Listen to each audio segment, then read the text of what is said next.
Barnabas et Saul sont désignés pour la mission. L'église d'Antioche comptait 5 prophètes et docteurs. Pendant que l'église est réunie pour célébrer le culte et jeûner, elle reçoit du Saint-Esprit l'ordre de mettre à part pour la mission Barnabas et Saul.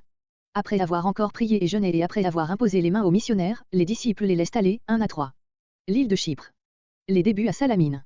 Envoyés par l'Esprit, Barnabas et Saul descendent à Séleucie, où ils s'embarquent pour Chypre. Ils abordent à Salamine, où ils prêchent dans les synagogues.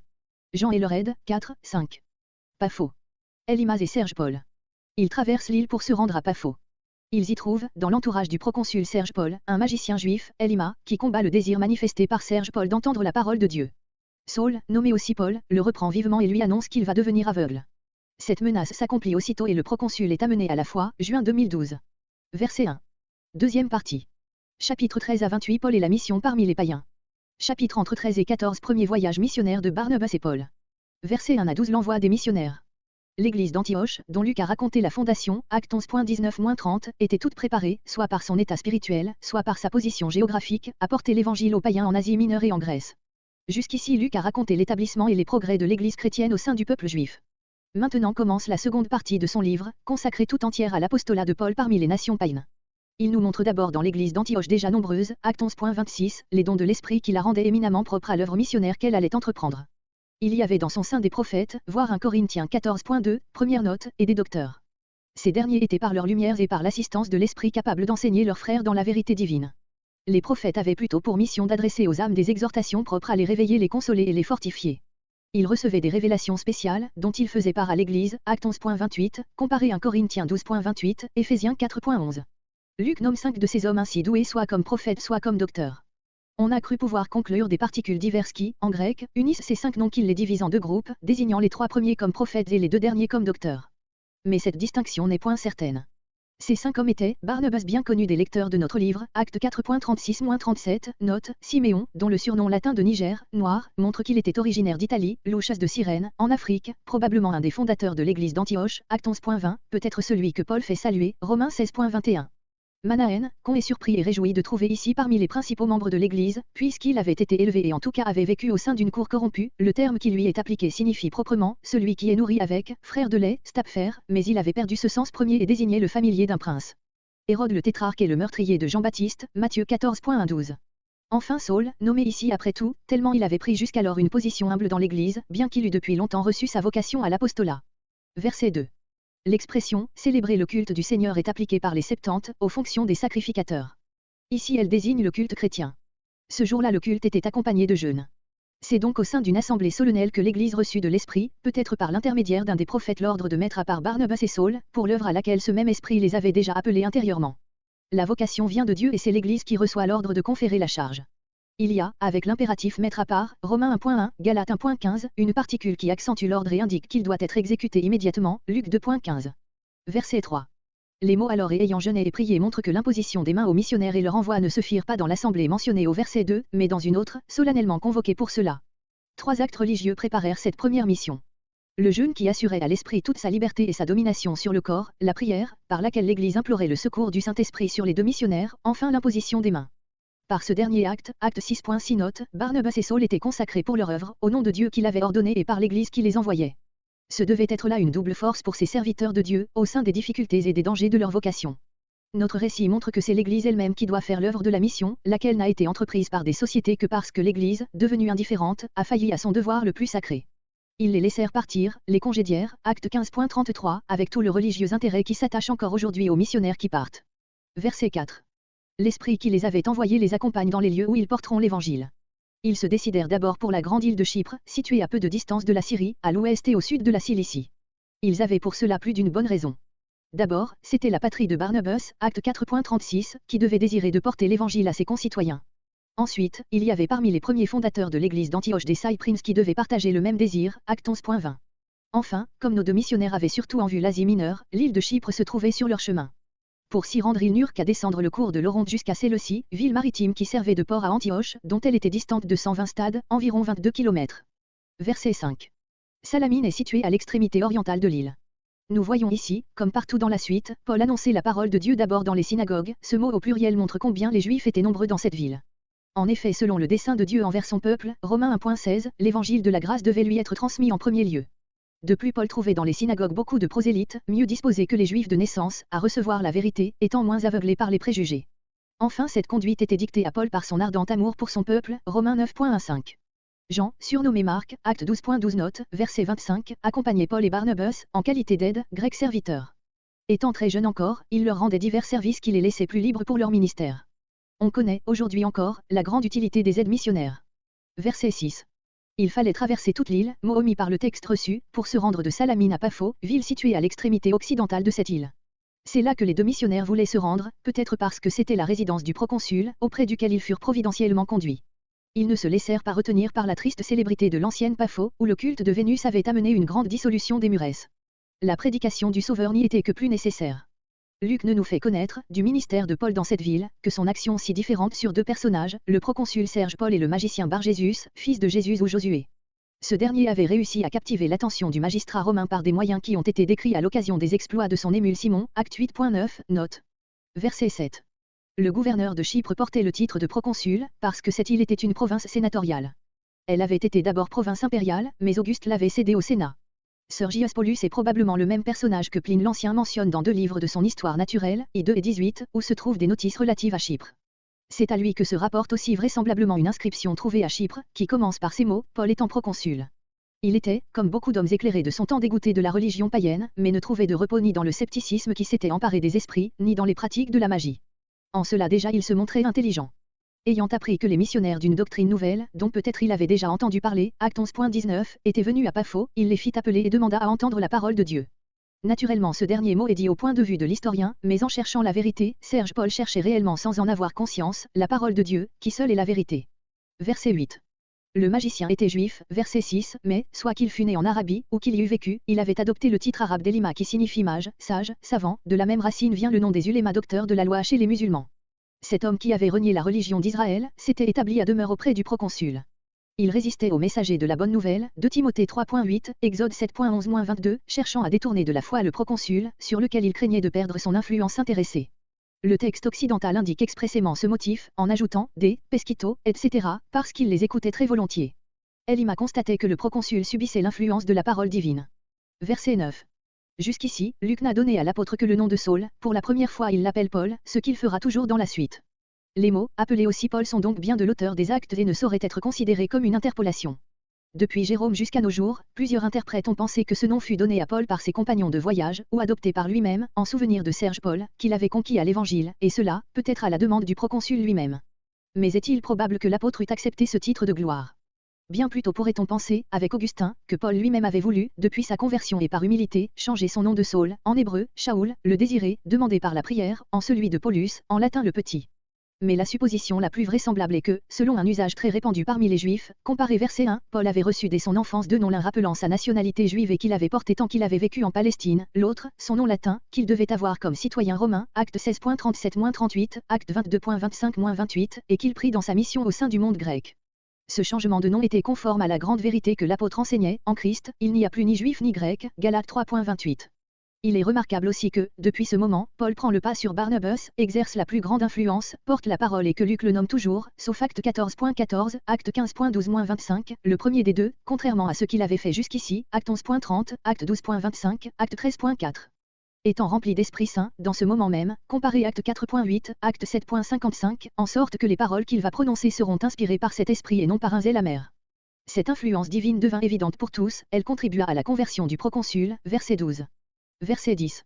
Ces paroles sévères n'étaient que trop justifiées. Il y avait de la ruse et de la fraude dans les motifs et les moyens par lesquels cet homme cherchait à détourner le proconsul de la foi, c'est-à-dire à retenir dans la perdition son âme que Dieu voulait sauver. Par là il se montrait fils du diable, agissant sous l'influence du prince des ténèbres, Jean 8.44. Cette épithète forme un amer contraste avec le nom de fils de Jésus, verset 6. Enfin le magicien pervertissait, autant qu'il était en lui, les voies de Dieu, qui toutes sont droites c'est-à-dire conformes à la justice et à la bonté, Deutéronome 32.4, Osée 14.9. Cette déclaration est vraie dans son sens le plus général, aussi bien que dans son application au proconsul, les voies de la miséricorde divine allaient au salut éternel de ce dernier, l'influence du magicien l'aurait conduit à sa perte. C'est ce qui explique la sévérité de ce discours et le juste châtiment qui suivit. Verset 11. La main du Seigneur, c'est-à-dire sa puissance, peut être sur quelqu'un pour bénir, Luc 1.66, acte 11.21, comme ici pour châtier, Hébreux 10.31. L'esprit dont Paul était rempli lui révéla le jugement que Dieu allait exercer, car Paul ne fait que l'annoncer, tu seras aveugle. Mais pourtant ce ne sera que jusqu'à un certain temps, car Dieu châtie avec mesure. Ce mot laisse quelque espoir pour le salut d'Elima. De l'obscurité, grec brouillard, aux ténèbres, il y a progression, soit que l'action divine se fit par degrés, soit plutôt que les deux mots doivent exprimer la cécité absolue qui tomba sur ce malheureux. C'est encore ce que Luc peint d'une manière dramatique en nous le montrant qui, grec, marche tout autour cherchant, grec, des conducteurs par la main. Verset 12. Versets 13 à 52 Antioche de Pisidie, discours de Paul. Le proconsul fut frappé de la doctrine du Seigneur, c'est-à-dire du rapport profond qu'il voyait entre cette doctrine et l'action divine annoncée par l'apôtre et exécutée sur le magicien par la puissance de Dieu. Il ne crut pas seulement à cause du miracle, mais il éprouva en lui la force de la vérité, ainsi confirmée sous ses yeux. Monsieur Blas traduit, étant frappé du miracle, il crut la doctrine du Seigneur, il cite Luc 24.25, comme une preuve qu'on peut ainsi rattacher le complément, la doctrine du Seigneur au verbe, il crut. Mais l'ordre des mots en grec est plus favorable à la version ordinaire, qui a pour elle les expressions analogues Luc 4.32, Marc 1.22. La conversion du proconsul romain fut la première victoire que la vérité remporta par le ministère de Paul dans ce premier voyage de mission. Il est probable que d'autres âmes encore se convertirent dans l'île de Chypre, bien que Luc n'en fasse pas mention. On sait par l'histoire que l'île entière fut de bonne heure gagnée à l'Évangile. Verset 13. De Paphos à Antioche. Embarqués à Paphos, Paul et ses compagnons se rendent en Pamphylie, à Perge. L'agent les quitte pour retourner à Jérusalem. Paul et Barnabas remontent jusqu'à Antioche de Pisidie. Ils entrent, le jour du sabbat, dans la synagogue, dont les chefs les invitent à parler, 13 à 15. Discours de Paul, première partie, la promesse de grâce sous l'ancienne alliance. À l'époque des origines. Paul, se levant et faisant signe de la main pour réclamer le silence, s'adresse aux Juifs et aux prosélytes. Il leur rappelle comment Dieu a élu Israël, l'a fait sortir d'Égypte, l'a mis en possession de Canaan et lui a donné des juges jusqu'à Samuel, 16 à 20. Lors de l'établissement de la royauté. Les Israélites demandant un roi, Dieu leur donna Saül, puis David, un homme selon son cœur, 21-22. Au moment de l'apparition du Sauveur. De la famille de David, Dieu, accomplissant la promesse, a suscité un Sauveur à Israël. Sa venue fut précédée d'un appel à la repentance, que Jean-Baptiste adressa au peuple au cours de son ministère exercé avec une profonde humilité, 23 à 25. Seconde partie, la prédication du salut. Les prophéties accomplies par la mort de Jésus. S'adressant de nouveau avec insistance à ses frères israélites et prosélytes, Paul déclare que le message salutaire est adressé à la présente génération, et cela, parce que les prophéties ont été accomplies par les magistrats de Jérusalem, qui ont condamné Jésus, l'ont fait exécuter par Pilate et l'ont mis dans un tombeau, 26 à 29. La résurrection de Jésus, accomplissement des promesses de Dieu. Dieu a ressuscité d'entre les morts Jésus, il est apparu pendant plusieurs jours à ses apôtres, qui sont maintenant ses témoins en Judée. Paul et Barnabas aussi proclament que Dieu a tenu la promesse faite au Père. La résurrection de Jésus est l'accomplissement d'une parole du second psaume. Que cette résurrection a réellement eu lieu et est définitive, c'est ce qui ressort des passages d'Ésaïe du psaume 16, qui sont cités par Paul. Cette dernière déclaration ne peut s'entendre de David, mais de celui que Dieu a soustrait à la corruption en le ressuscitant, 30 à 37. Le pardon des péchés offert en Christ. Paul annonce à ses frères la rémission des péchés qui leur est acquise par le ressuscité, en lui, tout croyant est assuré de cette entière justification que ne donne pas l'observation de la loi, 38, 39. Exhortation finale. Paul termine par un avertissement emprunté à Habacuc, que par leur incrédulité ils ne tournent pas en jugement contre l'œuvre de grâce que Dieu accomplit, 40, 41. Résultat d'un discours de Paul. Les apôtres invités à se faire entendre encore. À leur sortie de la synagogue, on les engage à reprendre leur enseignement le sabbat suivant. De nombreux juifs et prosélytes s'attachent à leurs pas, ils les exhortent à persévérer dans la grâce, 42, 43. Les apôtres, repoussés par les juifs jaloux, se tournent vers les païens. Le sabbat suivant, toute la population se réunit pour entendre la parole de Dieu. Les juifs en conçoivent de l'envie. Ils contredisent et injurient Paul. Les messagers de l'Évangile leur déclarent qu'ils se tourneront vers les païens, obéissant ainsi à l'ordre du Seigneur, exprimé dans un passage d'Ésaïe. Les païens en sont réjouis et ceux d'entre eux que Dieu destinait à la vie éternelle deviennent croyants, 44 à 48. Persécution et départ d'Antioche. La parole de Dieu se répand dans tout le pays. Les Juifs excitent des dames distinguées et les magistrats contre Paul et Barnabas. Ceux-ci, forcés de quitter Antioche, se rendent à Iconium. Les disciples qu'ils laissent à Antioche sont remplis de joie et d'Esprit Saint, 49 à 52. De Paphos, en naviguant vers le continent, les missionnaires atteignirent la Pamphylie, province de l'Asie mineure située à l'ouest de la Cilicie et peu distante de l'île de Chypre. Ils débarquèrent au port d'Athalie, acte 14.25, et poursuivant leur route vers le nord, ils arrivèrent à Perge, capitale de la province. Il ne paraît pas qu'ils s'y soient arrêtés alors, mais, à leur retour, ils y annoncèrent l'Évangile, acte 14.24-25. Il s'agit de Jean, surnommé Marc, acte 12.12, qui accompagnait Paul et Barnabas dans ce voyage, verset 5. On ignore les motifs de sa séparation d'avec eux, mais nous savons que Paul les désapprouva et que cette désapprobation eut dans la suite un résultat fâcheux, acte 15.37-39. Verset 15. S'avançant encore vers le nord, Paul et Barnabas traversèrent toute la Pamphylie et entrèrent dans la Pisidie. Dans ce voyage à travers une contrée montagneuse et peu sûre, ils endurèrent quelques-unes des épreuves que Paul énumère de Corinthiens 11.26. La perspective de ces dangers amena peut-être la défection de Marc. Quoi qu'il en soit, ils vinrent à Antioche, capitale de la Pisidie et colonie romaine, qu'il ne faut pas confondre avec Antioche de Syrie d'où nos missionnaires étaient partis, acte 13.13. Le jour du sabbat, ils entrèrent, selon leur habitude, dans la synagogue, verset 5, note, et y prirent place. Dans les assemblées de la synagogue, on avait coutume de lire une section de la loi, c'est-à-dire des livres de Moïse et une autre des prophètes, Luc 4.15, note. Cette lecture achevée, les anciens les chefs de la synagogue, voyant les deux étrangers, en qui ils reconnurent des juifs lettrés, leur firent proposer d'adresser au peuple une parole d'exhortation. Telle fut l'occasion du discours de Paul, le premier qui nous soit rapporté de lui. Verset 16. On venait de lire une section du Pentateuque et une des prophètes, probablement Deutéronome 1 et Ésaïe 1. Paul rattache à ses péricopes sa prédication de l'Évangile, Deutéronome 1 inspire la première partie de son discours, verset 18, note, dans laquelle il jette un coup d'œil rapide sur l'histoire de son peuple, ainsi l'avait fait Étienne, acte 7. Paul arrive ensuite, d'une manière toute naturelle, à annoncer Jésus sa mort, sa résurrection et la rémission des péchés, offerte en ce Sauveur et qui avait été promise dans Ésaïe 1.18. Verset 17. Paul s'adresse d'une manière solennelle et affectueuse aux Israélites de naissance et aux prosélytes désignés par ces mots, vous qui craignez Dieu. Et comme son but est de dérouler les trésors de la miséricorde de Dieu envers son peuple, il remonte jusqu'à l'élection des pères de ce peuple, qui était un acte souverain de la grâce divine. On a expliqué, de diverses manières, ce mot, il éleva bien haut ce peuple en Égypte, mais ses interprétations reviennent à l'idée que Dieu multiplia alors les Israélites. Puis il les tira de la servitude de l'Égypte à bras élevés, c'est-à-dire avec une puissance qui se manifesta par des miracles éclatants, comparé Exode 6.1, Deutéronome 4.37. Verset 18. Au lieu de ce mot, il les supporta, une variante qui provient du changement d'une seule lettre donne le sens, il les nourrit, comme une nourrice allait son enfant. Cette variante est admise par Tischendorf sur la foi de A.C. version. Dans la version des Septante, au passage Deutéronome 1.31, qui avait été probablement lu comme section de la loi, verset 15, note, et auquel Paul emprunte son expression, les deux leçons se retrouvent. La leçon, il supporta pareil être la plus ancienne. Dans l'original hébreu, on lit, l'Éternel ton Dieu t'a porté comme un homme porte son fils. Verset 19. Le souvenir de ces 7 nations détruites, Hébreux, chassés, est tiré d'E, Deutéronome 7.1. Verset 20. En nommant l'époque des juges immédiatement après la prise de possession du pays, Paul y comprend aussi le gouvernement de Josué. Puis, en comptant environ 450 ans depuis l'établissement du peuple en Canaan jusqu'à Samuel Inclusivement, il suit une chronologie généralement admise de son temps, car il est d'accord avec l'historien Joseph, Antiquité juive, 8, 3, 1. Selon l'auteur du livre des rois, 1 roi 6.1, 480 ans s'étaient écoulés depuis la sortie d'Égypte jusqu'à la construction du temple par Salomon. Il y a dans ces évaluations un écart d'à peu près un siècle. Inutile de rapporter les divers calculs qui ont été faits pour rétablir l'harmonie. C'est probablement aussi le désir d'obvier à cette difficulté qui a donné lieu à une variante selon laquelle il faudrait construire ainsi versé entre 19 et 20, il leur donna le pays en héritage, environ 450 ans. Après cela, il leur donna des juges. De cette manière, les 450 ans ne désigneraient pas la période des juges, mais au contraire toute la période antérieure, pendant laquelle Dieu prépara l'établissement d'Israël en Canaan, période qui comprend les 400 ans de servitude en Égypte, acte 7.6, les 40 ans de séjour dans le désert et une dizaine d'années qui furent employées à la conquête de Canaan. Bien que cette leçon se trouve dans Codex Sinaiticus, B.A.C. version, son authenticité est douteuse. Verset 21. Bien qu'en demandant un roi, les Israélites n'eussent pas agi selon la volonté de Dieu, qui seul devait régner sur eux, 1 Samuel 8.5 et suivant, Dieu les supporta encore en ceci et répondit à leur vue. Il n'y a dans l'Ancien Testament aucune indication précise sur la durée du règne de Saül. Quelques interprètes comprennent dans ces 40 ans le gouvernement de Samuel. Verset 22. Paul aime à rapporter ce magnifique témoignage rendu à David, parce que la gloire en rejaillit sur son descendant, le libérateur que l'apôtre va annoncer.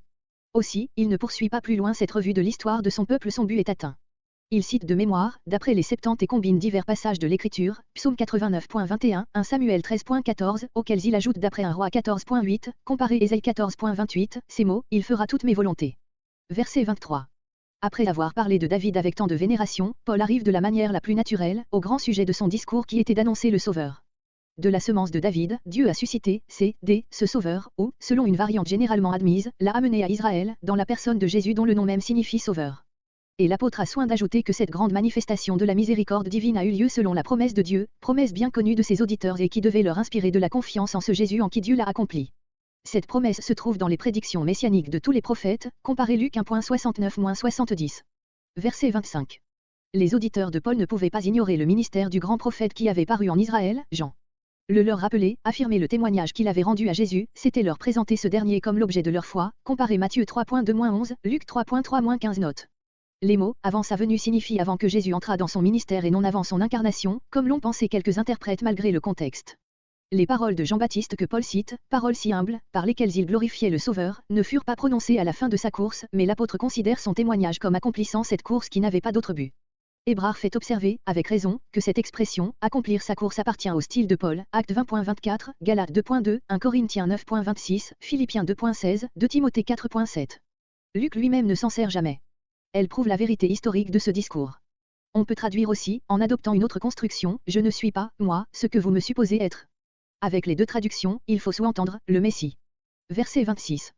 Parvenu à ce point de son discours où il a la joie de parler du Sauveur à ceux qui l'écoutent, l'apôtre s'adresse directement à eux avec un redoublement d'affection, frères, faisant sentir aux uns le privilège d'appartenir à la race d'Abraham, aux autres celui d'être parvenus à la connaissance du vrai Dieu, grec ceux qui parmi vous sont craignants Dieu, terme qui désigne les prosélytes. Puis il ajoute, c'est à nous, Codex Sinaiticus, B.A.D., que Dieu envoie ce grand salut, à nous, ses serviteurs, qui le proclamons et à vous qui entendez notre parole. Quelle puissance de persuasion il y avait dans ce langage. Verset 27.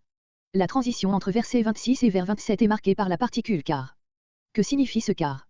Selon Meyer, il indiquerait le motif pour lequel le salut est annoncé à ces Juifs dispersés. C'est que ceux de Jérusalem l'ayant repoussé, ils en ont été privés par un juste jugement de Dieu et qu'il a été envoyé à d'autres Israélites, non coupables de cette criminelle ingratitude. Mais, comme l'observe De Wet, ce n'est pas la raison pour laquelle le salut est annoncé aux Juifs d'Antioche, auxquels il serait parvenu en tout cas. Calvin pense que l'apôtre excite ainsi en ses auditeurs le désir de recevoir l'Évangile, afin de ne pas se rendre complice du crime commis à Jérusalem. Mais ces explications supposent au verset 26 la leçon du texte reçu, c'est à vous que la parole de ce salut est envoyée. D'après la leçon beaucoup plus autorisée, c'est à nous, Paul n'oppose pas les habitants de Jérusalem à ses auditeurs actuels.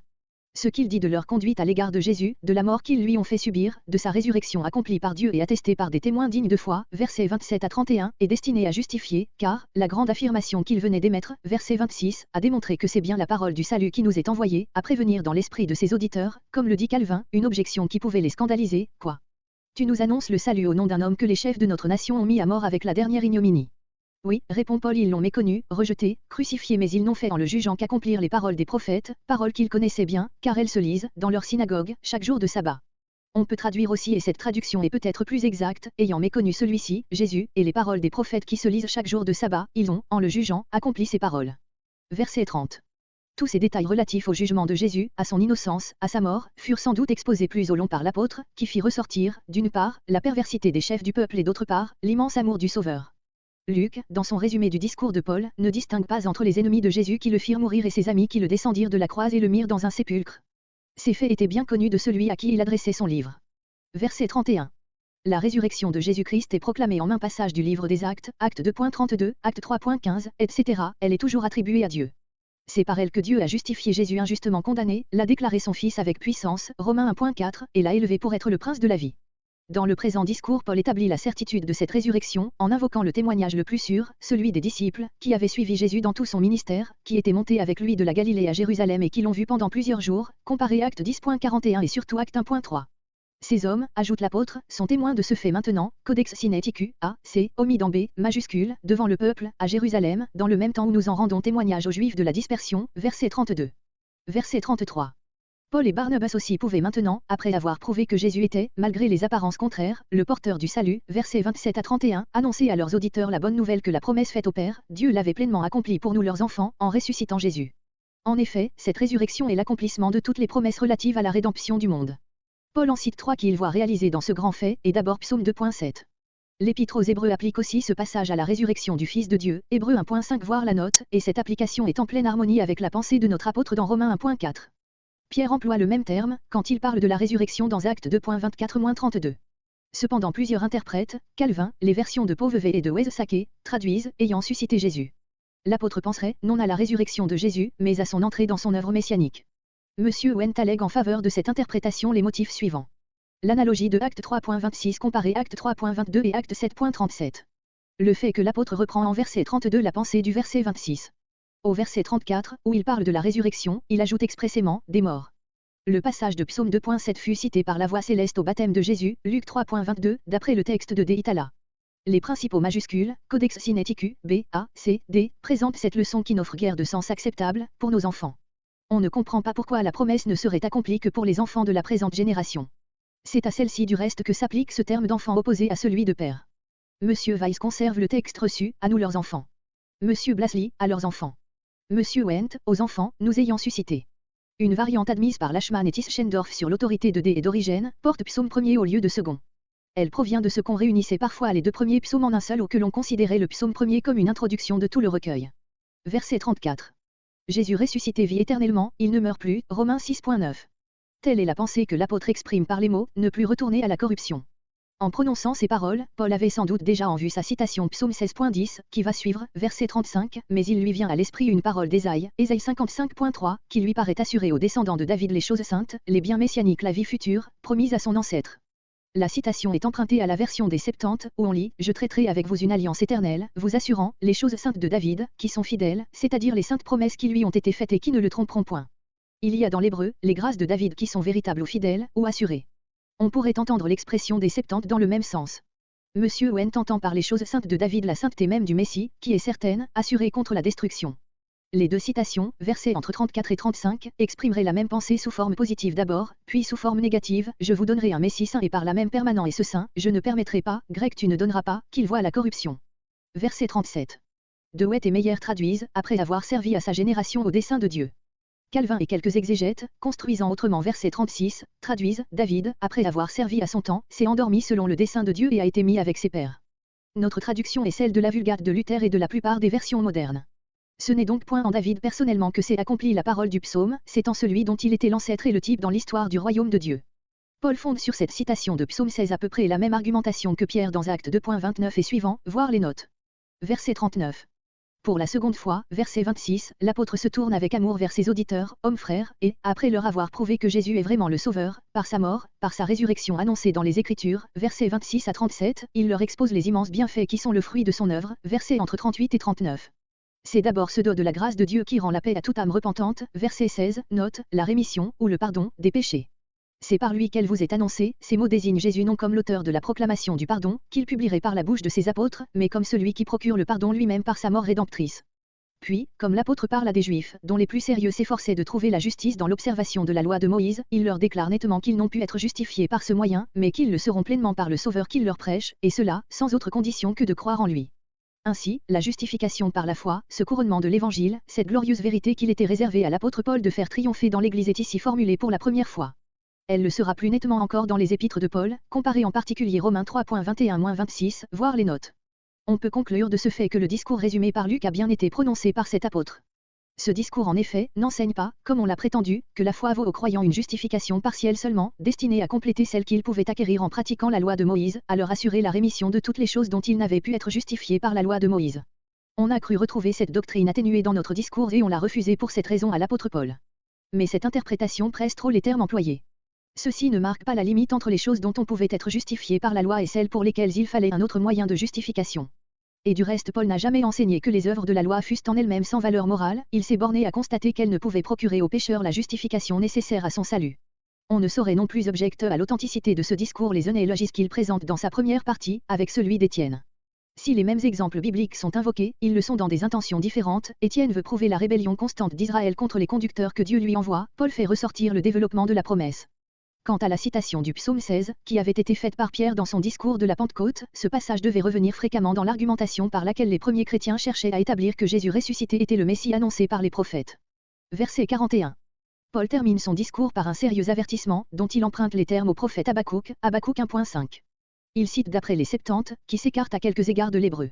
Ainsi, ces mots, voyez, contempteur, supposent un texte différent de l'hébreu qui porte, regardez parmi les nations.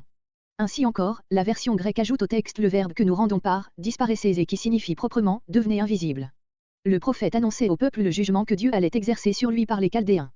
Telle était l'œuvre qui devait le remplir d'étonnement et qu'il ne pourrait croire si on la lui racontait. En citant ce passage, Paul annonçait à ses auditeurs, s'ils rejetaient la grâce divine, un jugement pareil. Cette menace s'est accomplie pour le peuple juif dans la ruine de Jérusalem, qui mit fin à son existence comme nation. Elle pourra s'accomplir, dans la rétribution du dernier jour, pour tous ceux à qui la grâce aura été offerte en vain.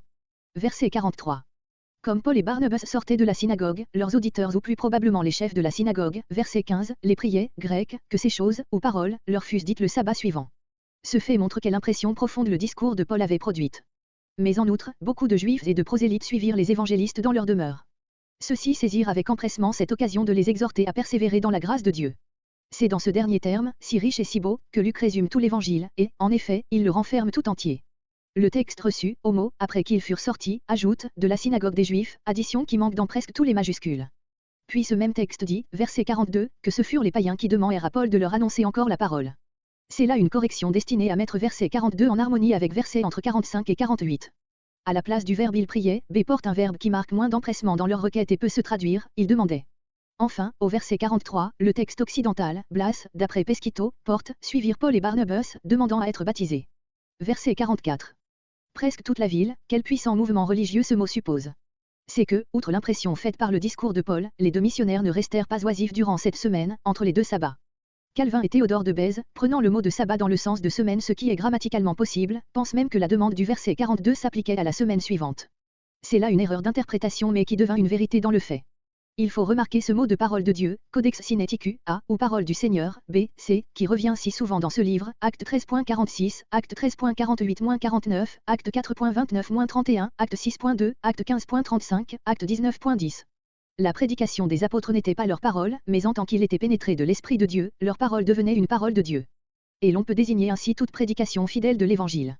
Cette pensée ne ressort pas de la leçon de D, texte occidental, qui porte simplement, pour entendre Paul. Verset 45. C'est la vue de ces foules, parmi lesquelles il y avait sans doute beaucoup de païens, qui blessa l'orgueil théocratique de ces juifs et excita leur jalousie. Alors, à leur contradiction passionnée de la parole de Paul, ils ajoutaient des blasphèmes, sans doute contre Jésus. Ce fait ne contredit point verset 42, car les persécuteurs pouvaient être d'autres juifs ou de ceux qui n'avaient reçu qu'une impression passagère du discours de Paul. Le participe contredisant, qui est en grec du même verbe, que nous traduisons par, s'opposait, manque dans Codex Sinaiticus, B, A, C. Verset 46. À vous, Juifs, premièrement, il fallait, tel était le conseil de Dieu envers son peuple, Matthieu 10.6, Romains 1.16, comparé ci-dessus verset 5, note. Mais en rejetant la parole de Dieu, ces Juifs se jugeaient eux-mêmes indignes de la vie éternelle. Il y a quelque chose de tragique dans cette destinée volontairement choisie. Maintenant les apôtres se tournent vers les païens. C'était l'accomplissement de la parole de Jésus, Matthieu 21.43. Verset 47. Où est-ce que le Seigneur nous a ainsi commandé? Dans les paroles mêmes que Paul cite, en les empruntant à Ésaïe 49.6. En effet, puisque le serviteur de l'Éternel, le Messie, auquel la parole est ici adressée, est établi, hébreu, donné, de Dieu pour être la lumière des nations et en salut à tous les peuples, il en résulte pour ses disciples le devoir sacré de l'annoncer à toutes les nations. On voit, par cette parole, que l'universalité du salut était révélée dès l'époque des prophètes. Verset 48. Les païens comprenant, par la dernière parole de l'apôtre, qu'ils pouvaient être sauvés par la foi seule, malgré l'opposition des Juifs, étaient dans la joie. Et ils témoignaient cette joie en glorifiant la parole du Seigneur. Ils la glorifiaient, soit en la recevant dans leur cœur avec toujours plus de décision, soit en exprimant tout leur reconnaissance. Les païens ne crurent pas tout, mais, grecs, autant, d'entre eux, qui étaient destinés, littéralement ordonnés, à la vie éternelle. Celui qui les avait ordonnés, placés dans cet ordre, c'est Dieu, par sa grâce souveraine et en leur donnant l'esprit d'adoption, Romains 8.15. Telle est la cause pour laquelle ils crurent, se confièrent en Jésus, le Sauveur que Paul annonçait. Ils auraient pu résister comme d'autres, car l'action de Dieu n'anéantit nullement la liberté de l'homme, il ne force personne, mais il fait qu'on veut. Ce récit de Luc est en parfaite harmonie avec la pensée de Paul, exprimée souvent ailleurs par un autre terme plus précis encore, Romains 8.29, Éphésiens 1.5. Les commentateurs ont souvent torturé ce texte dans un intérêt dogmatique. Tandis que Calvin y voit la doctrine d'un décret absolu, d'autres s'efforcent de diminuer l'action de Dieu pour élever celle de l'homme, qui, en dernier résultat, se destinerait lui-même à la vie éternelle.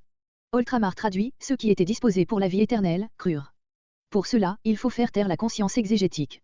La plupart des traducteurs et des interprètes récents, même parmi les luthériens, préfèrent laisser le texte dire ce qu'il dit. Verset 50. Tandis que la parole du Seigneur, l'évangile de sa grâce, se répandait, grec était porté çà et là, non seulement dans la ville d'Antioche, mais dans toute la contrée, les Juifs, désignés au verset 45, provoquèrent une persécution en excitant le fanatisme de femmes dévotes, le mot employé dénote des prosélytes ardentes à défendre leur nouvelle foi judaïque. Puis, de proche en proche, le mouvement entraîna les principaux de la ville, les magistrats, qui étaient païens. Ils bannirent Paul et Barnabas de leur territoire. Cette haine des Juifs, que nous retrouverons dès le chapitre suivant et partout dans ce livre, achevait la destinée tragique de ce peuple qui courait à sa ruine en rejetant le Sauveur. Verset 51. Les disciples ne faisaient en cela que suivre l'ordre de leur maître, Matthieu 10.14, Luc 9.5, ils déclaraient par cet acte aux Juifs rebelles que toute responsabilité de leur conduite pèserait sur eux. Au lieu de poursuivre leur course vers le nord, les deux évangélistes se dirigèrent vers le sud et entreront dans la province de Lycaonie et s'arrêtèrent à Iconium, capitale de cette province où nous les retrouverons au chapitre suivant. Cette ville d'Iconium subsiste encore aujourd'hui sous le nom de Conie. Verset 52. Les disciples, tous ceux qui avaient été convertis pendant le séjour de Paul et Barnabas à Antioche, loin d'être découragés par leur départ, étaient remplis de joie, la joie de leur salut éternel, suscité et entretenu en eux par l'Esprit Saint qui en est la source. Magnifique fruit de cette première mission en Pisidie.